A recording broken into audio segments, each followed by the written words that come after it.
Oi, amiga, ainda bem que você veio. O café já estava começando a esfriar já. Achei que você não viesse. Que bom que você está aqui de novo. Esse é o terceiro vídeo do canal. É um canal novo, um experimento que eu estou fazendo, compartilhando aqui as angústias, dores e delícias dos 40 a mais. Fiz 40 anos esse ano. E a partir dos meus 37 anos, algo começou a ebulir aqui dentro de mim.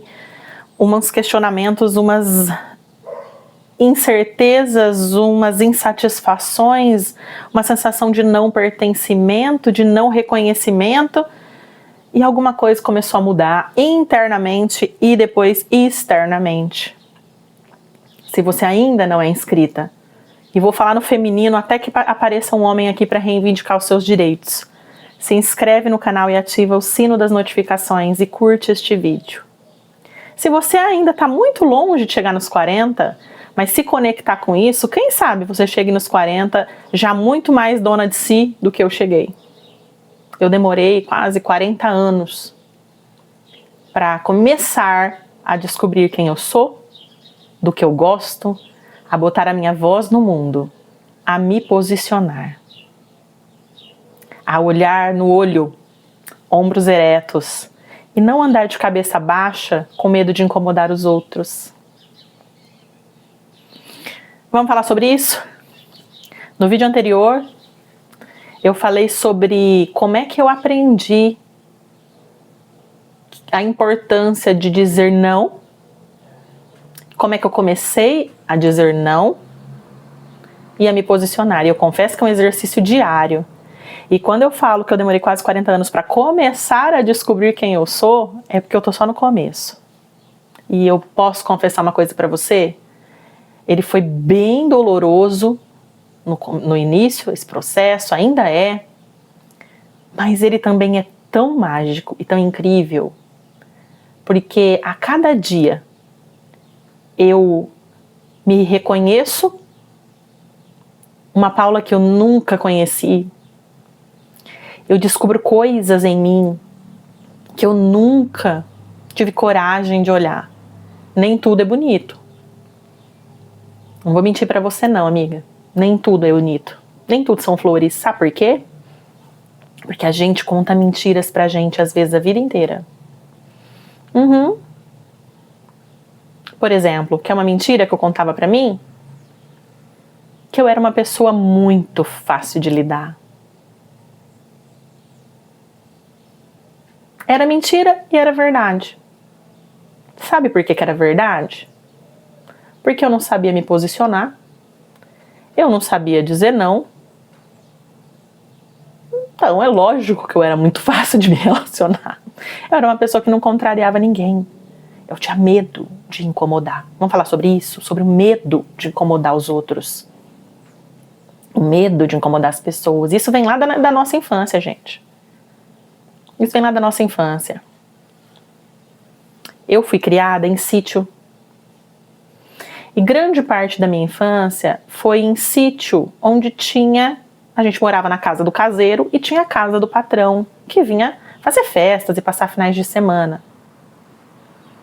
E uma lembrança muito forte, quando eu tinha 5 anos, nós nos mudamos para uma chácara, para um sítio, onde o patrão não queria contratar o meu pai. Sabe por quê? Porque ele não contratava quem tinha criança, nem cachorro, nem nada que incomodasse, fizesse barulho ou bagunça. E eu não estou dizendo que ele era uma pessoa ruim não, gente. É um direito dele. A propriedade era dele. Se ele queria ter esses critérios, ele estava dizendo sim para ele. Ok. Eu só estou querendo mostrar. Não estou vilanizando ninguém. Estou querendo mostrar o que isso repercutiu na minha vida para que você escarafuncheie a sua infância, as suas memórias, para encontrar, talvez, em que momento que isso aconteceu com você. E eu me lembro que quando nós nos mudamos, éramos em 3 crianças. 3. Eu com 5 anos, meu irmão com 3 anos e meio e minha irmã bebezinha. Eu de 5 para 6 anos. E minha irmã bebê, aprendendo a andar. E qual foi a regra principal ali da casa? Quando os patrões estiverem aqui, vocês não arredem pé da porta de casa. Daquele ponto para baixo ninguém passa. Gritaria, nem pensar. Barulho, nem pensar. Se alguém oferecer alguma coisa, fala que não quer. E isso foram falas diretas e indiretas também. Porque quando a gente se comportava dessa maneira, a gente era elogiado. E um dos maiores orgulhos dos meus pais era ter 3 filhos, 3 crianças tão perto um do outro e tão educados. E claro que teve coisa muito positiva na educação que eles deram, é claro que teve. Claro que teve, ninguém gosta de criança mal educada, não é isso. Mas esta raiz, esta imagem que foi plantada em mim ficou assim: não incomode, não faça barulho demais, tenha limites, inclusive físicos, do quanto você vai invadir o espaço do outro, e uma hierarquia social. Pobres não podem incomodar os ricos. E isso, gente, é uma coisa que fica dentro da gente, que só recentemente é que eu fui revisitar e descobri o impacto que isso teve em mim. O impacto que isso teve em mim. Eu, por muitos e muitos anos, dentro de mim, nem era tão claro igual eu tô falando agora, hein, gente? Isso é uma coisa muito pessoal. Deixa um like. Eu tô expondo a minha vida aqui pra você de um jeito assim, e não é pra me expor, não, que eu não sou Virgínia Fonseca, que vocês querem saber o que foi que aconteceu na minha infância. É só um caminho para que você encontre a sua, para que você encontre um ponto, para que, se você faz terapia, você converse com o seu terapeuta. Eu tô fazendo terapia, tá sendo magnífico, porque eu já tinha avançado muito e agora eu tô avançando mais ainda nesse caminho para dentro de mim. É uma coisa que eu sempre quis fazer e ao mesmo tempo achava que era superficial, que era supérfluo. Superficial não, supérfluo, mas é um caminho que está sendo muito importante para mim. E aí, o que isso impactou na minha vida? Eu não tinha essa clareza não, tá? Se eu fosse para eu escrever o que eu achava, eu não ia saber falar. Mas eu assumia, especialmente frente a pessoas que tinham uma situação financeira um pouquinho melhor que a minha, uma postura de completamente não incomodar, de inferioridade. Isso é tão ruim. Isso é tão ruim. Sabe por quê? Isso não é humildade. Isso não é modéstia. Isso é sentimento de inferioridade. Humildade é você reconhecer o seu valor, o quão foda você é em algumas coisas, o quão incrível você é em algumas coisas, mas reconhecer que todo mundo é igual. Então, se eu reconhecia que eu era menos que os outros, eu não estava reconhecendo que a gente era igual. Então não é humildade, gente. Eu só estava me recolhendo na minha pequenez, na minha inferioridade, na minha... Sabe? Então eu tive que começar a olhar para isso, entender por que meus pais lidaram dessa forma. Eles precisavam preservar o emprego para dar comida pra gente, pelo amor de Deus, né? Mas que aquilo foi só uma visão de mundo deles, que eles carregam até hoje. Eu percebo nitidamente que os meus pais ainda preservam esta diferenciação, essa separação. E se chegar em algum lugar, perde a oportunidade, às vezes, de conversar com uma pessoa incrível, porque aquela pessoa se veste de um poder aquisitivo maior, perde a oportunidade de ir em restaurantes, em lugares incríveis, por conta disso. Vou dar um exemplo para vocês. Eu não fiz formatura de magistério, eu não fiz formatura de pedagogia, porque os meus pais não se sentiam à vontade de sentar na mesa, por não saber utilizar os talheres corretamente, por ter pessoas... Uma falsa sensação de inferioridade ali.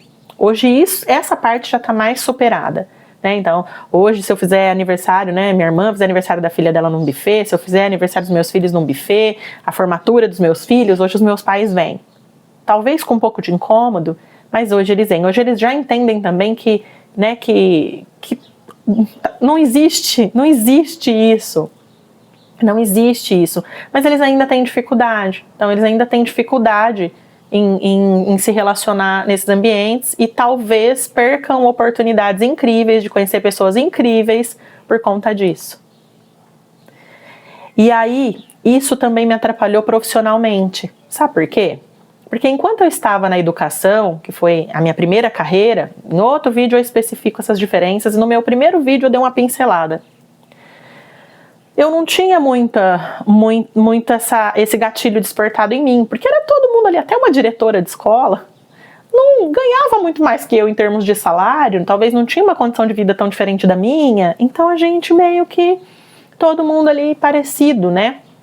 Então não despertava esse gatilho, né, da classe social, dessa questão hierárquica. Quando eu fui para o judiciário, e aí eu tive que começar a me relacionar com juízes, promotores, que tinham um nível de estudo, conhecimento e profissional mais elevado que o meu e também financeiro, de se vestir e etc., eu me reduzi à minha pequenez. A primeira vez que eu entrei no gabinete de um juiz, eu não consegui olhar nos olhos dele. Eu tremia dos pés à cabeça. E hoje eu consigo ver que é a sensação que eu sentia quando eu chegava criança na frente do patrão do meu pai. Eu não conseguia olhar nos olhos dele. Eu tremia, porque ele era uma figura muito superior para mim. Vejam só. E aí eu fui tendo que desconstruir isso. Como? Cada vez que começava a me dar um arrepio, eu pensava conscientemente, porque estudo é inconsciente, né? Conscientemente. Paula, ele é exatamente igual a você. Um ser humano exatamente igual a você. E nada mais. E nada mais. E aí eu comecei a entender isso tudo e mudou até o meu relacionamento com o dinheiro. Porque eu enxergava o dinheiro sem perceber como uma coisa ruim. Vocês acreditam? Meu marido nunca teve esse problema, né? O meu marido, ele veio de uma família que tinha mais condições, né? Depois passou por alguns percalços, perderam muito patrimônio, mas eles tinham, lá atrás, antes de eu conhecê-lo, mais condições. Então ele frequentou melhores ambientes, ele estudou em colégio particular, ele viveu outras coisas diferentes de mim, né? Então ele não cresceu com essa ideia. E ele não cresceu com uma ideia de que dinheiro é ruim. E eu cresci. E quando a gente se casou, em alguns momentos ele tinha algumas ideias, algumas coisas, e ele falava assim, eu vou, se tudo der certo, eu vou ficar rico com isso, né? E vocês acreditam, talvez você acredite, porque talvez isso more dentro de você, que eu dizia assim pra ele. E hoje eu falo, gente, coitadinho, né? Ninguém merece ser casado com alguém que torce contra desse jeito. Eu dizia assim, olha, honestamente, eu rezo com todas as minhas forças para que você não consiga enriquecer. Porque o dinheiro vai potencializar todos os vícios e todas as coisas que você tem de ruim. Ou seja, eu não conseguia perceber que era só dinheiro. E hoje, sim, eu entendo. E eu entendo que eu não estava de todo errada. O dinheiro potencializa. Potencializa sim. Só que ele potencializa também tudo aquilo que a gente tem de bom. O meu marido é uma pessoa extremamente caridosa. Se um grupo de amigos dele tiver um daqueles amigos que perdeu o emprego e está passando dificuldades, imediatamente ele vai ser um dos primeiros que vai mobilizar para comprar carne no açougue, para pegar coisa no mercado, para mandar um dinheiro. Então, se ele tivesse muito dinheiro, isso também seria potencializado. Como é que é a sua crença com relação ao dinheiro? Como é que foi que a sua infância te ensinou sobre as pessoas que têm dinheiro? Te ensinou que essas pessoas são ruins? Que o dinheiro é sujo? Que ninguém ganha dinheiro muito dinheiro honestamente? Que pessoas honestas são aquelas muito trabalhadoras e sofridas? Só? Só isso? Por acaso não tem um padeiro que acorda às 3 da manhã e trabalha o dia inteiro, que é ruim? Não tem? Fica essa reflexão para você fazer esse exercício, olhar para isso, né? Será que você não fica pisando em ovos para não incomodar as pessoas? E aí, gente, a gente começa a não incomodar nos mínimos detalhes. Às vezes você chega na casa de alguém, já aconteceu muito comigo, gente. Hoje eu falo, meu Deus, pra quê? De eu chegar na casa de uma pessoa, querer ir fazer xixi e eu não querer incomodar. De eu querer comer aquilo que a pessoa estava servindo, mas eu não querer incomodar. Num grau, assim, que só hoje eu entendo que era um exagero. Irracional, inconsciente. E onde é que isso entra? Onde é que isso entra nessa minha construção de identidade, de autoestima? No reconhecimento de quem eu sou. No reconhecimento do meu valor. Não tem como eu reconhecer quem eu sou, reconhecer o meu valor, me reconhecer como importante, se eu tenho um sentimento de inferioridade. Seja ele financeiro, seja ele de conhecimento, seja ele do que for. Ah, mas eu tenho vergonha porque eu não estudei muito e falo errado. Ah, mas eu tenho vergonha de comer nos lugares porque eu não aprendi a comer de garfo e faca. Ah, mas... Gente, para com isso. Para com isso.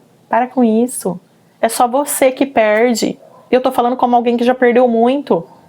É só você que perde.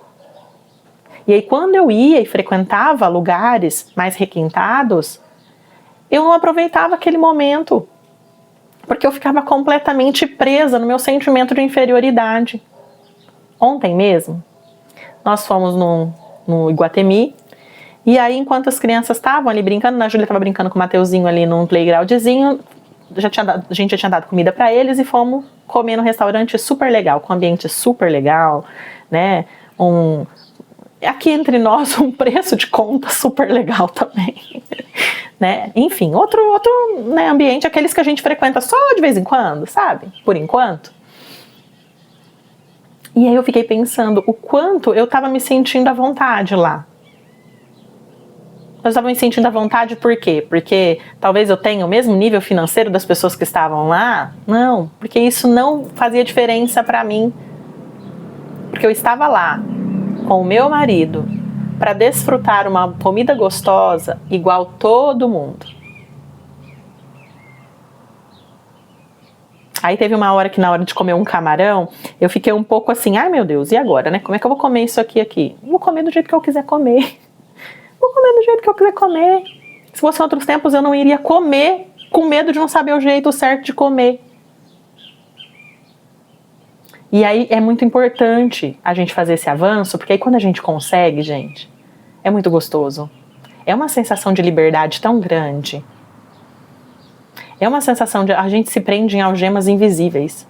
É uma sensação de sair de uma gaiola, onde você estava vendo o mundo de dentro da gaiola, as tuas asas não podiam esticar, sabe?